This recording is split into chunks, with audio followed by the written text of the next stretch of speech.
first things first, how's the first stages of early deer season going? It's going great. We've got an awesome group of young guys that came in here. As you saw, they were, ranked second in the nation, and as far as I can tell, they've proven that. We've got a bunch of good guys that are getting the hang of stuff right off the bat. I mean, it's kind of different from things you've seen in the past. I think you can really tell in my 4 years here, this is one of the most athletic group of young guys we've had. So, things are starting to click a lot sooner, and we're able to get a lot more done because of that. It seems like the last couple of years, you guys have become accustomed to that, to having a good group of leaders, mixing in the young guys. That seemed kind of to be the trend the past couple of years. It turned out pretty good. Yeah, it is, and that's just a credit to our coaching staff and how hard they work. We're practicing 5 days a week, but the other 2 days, Coach Minge and Coach Thompson are on the road finding guys, and that's just what it takes. And credit to them, time away from their family, but if that's what it takes, that's what it takes, and they're willing to do that for us. Last year's team seemed to have a bit of a special chemistry. Is that chemistry created now? It begins now, and then when we start getting into the games this Friday, it'll start even more. But it really develops kind of when everybody knows their role. So something like that is going to be determined when we start playing real ball games against competition, and everybody's going to know their role within the first 3 or 4 weeks of the season.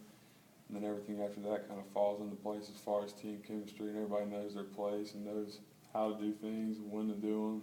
So it was a really good group of guys. We get along great, but as far as being as close and as entertaining and fun as we were last year, that's going to take place probably when the season gets here.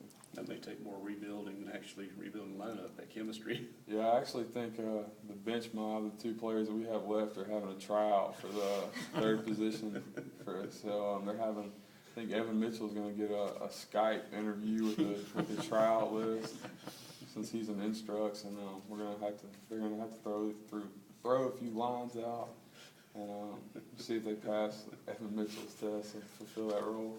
How's your knee? Oh, it's great. It was really bad that next day, game 2, but we took care of that, and then I was here this summer working out, and it was fine all summer, so that was never really an issue.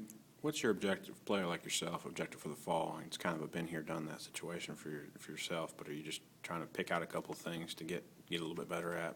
Yeah, guys, my year to get drafted and everything, and you want to talk about stuff like that. Guys want to see me hit with a little more power, so that's going to be one of the things that I work on, trying to just do that on a daily basis and figure out what I need to do to do that day in and day out. And but more than less, be a role model and just guide these younger guys that are going to help our club win ball games that necessarily haven't been here yet. So I'm going to have to take those guys and show them what it takes, because I feel like we have a lot of guys on this team that can be examples of what it takes to be great at this level. So it's just going to be really more doing that so than myself.